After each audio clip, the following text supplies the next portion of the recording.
Have you ever been in a relationship where you couldn't fully exhale? Where you second-guessed your words, downplayed your feelings, or walked on eggshells just to keep the peace? Hello everyone, welcome back to Beloved. I'm Cherise Rochelle, and today we are exploring a vital question. What does it really take to feel emotionally safe with others and even with God? Because before trust can grow, before intimacy can deepen, before love can flourish, there has to be safety. So what is emotional safety? Emotional safety is the sense that your feelings matter, your voice is heard, you can show up without fear of being punished, dismissed, or shamed. It's the invisible glue of every healthy relationship. It allows vulnerability to emerge, not because there's no risk, but because there's enough care and consistency to hold you. When you lack emotional safety, you'll hide your true thoughts, suppress your emotions, perform or people please, stay anxious even in loving environments. And if you grew up with criticism, unpredictability, neglect, or rejection, you may never have known what emotional safety feels like, only survival. What breaks emotional safety? Here are a few things. Inconsistency, not knowing what version of someone you will get. Judgment, being told that your emotions are wrong or that they're too much. Control, being manipulated, pressured, or guilted. A lack of listening, being talked over, dismissed, or invalidated. And neglect, no presence, no attunement, and no empathy. Emotional safety breaks when connection is tied to conditions. I'll accept when you're easy, quiet, or useful. But that's not love, that's transaction. What does the Bible say about safety? God is the model of emotional safety. He is both truth and tenderness. You are my hiding place. You will protect me from trouble and surround me with songs of deliverance. That's taken from Psalm chapter 32, verse 7. God doesn't shame you for running to Him, He shelters you. A gentle answer turns away wrath, but a harsh word stirs up anger. That is taken from Proverbs chapter 15, verse 1. Safety is created not just by what you say, but also how you say it.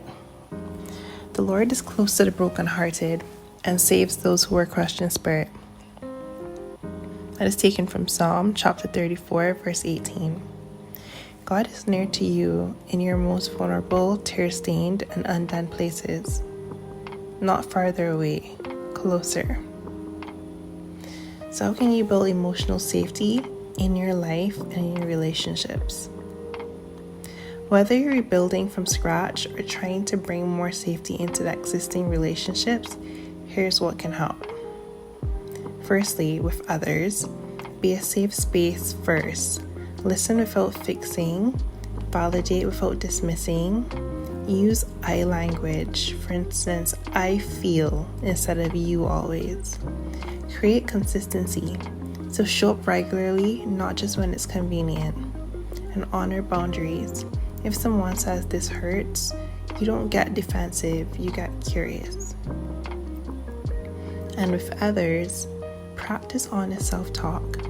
Stop minimizing your emotions. You do not need a reason to feel. Name what feels unsafe.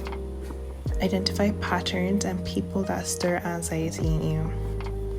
And let yourself be comforted by God. Emotional safety begins in the secret place where God calls you His. And with God, bring your full truth to Him, even the messy, mad, and confused parts. Meditate on how God sees you. His love is not fragile or performance-based. And let silence be safety, not absence. Sit with Him even when you have no words. God will remain. The identity shift that you're trying to develop is, I am worthy of safe connections, and I don't have to perform to be protected. Today's affirmation is, I am allowed to feel, I am allowed to speak, I am safe with God, and I am learning to build safety with others. And we're going to close on this verse. The Lord is a refuge for the oppressed, a stronghold in times of trouble. That's taken from Psalm chapter 9, verse 9. Safety is not the absence of hardship. It's the presence of a refuge, and your first refuge is God. If emotional safety feels foreign or fragile for you, go back and listen to the episode 22, where we broke down what healthy boundaries actually are. The two go hand in hand. And if your sense of safety was first broken by a parent or a caregiver, especially a father, you are not alone.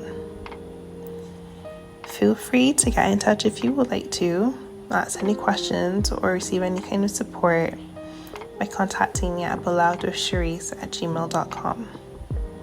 Until next time, stay rooted in truth, wrapped in grace, and never forget you are beloved.